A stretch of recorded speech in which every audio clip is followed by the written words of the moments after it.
दुनिया भर में बसने वाले जम्मू कश्मीर के बहन और भाइयों को 78वां योम तसीस बहुत बहुत मुबारक हो। आज का दिन हमें उन असलाफ़ की कुर्बानियों की याद दिलाता है जिन्होंने अपने खून से जद्दोजहद करते हुए ये खिता हमारे लिए हासिल किया, जिसमें हम आज इज़्ज़त और आबरू के साथ ज़िंदगी बसर कर रहे हैं। आज के दिन हम अपने उन बहन भाइयों को नहीं भूले जो हक़ खुद इरादियत के हसूल के लिए मकबूजा जम्मू कश्मीर में और दुनिया भर में अपनी आज़ादी के लिए बरसर पैकार हैं। इंशाअल्लाह वो दिन दूर नहीं जब हम सब बहन भाई मिल के अपना योम आज़ादी बनाएंगे और आज़ादी और वक़ार के साथ ज़िंदगी बसर करेंगे।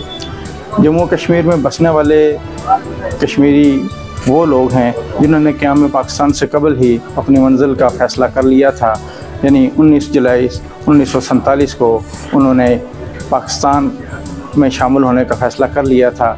इंशाअल्लाह ये जद्दोजहद जो तकमील पाकिस्तान की जद्दोजहद है, ये इंशाअल्लाह रंग लाएगी और शहीदों का खून कभी रायगा नहीं जाता।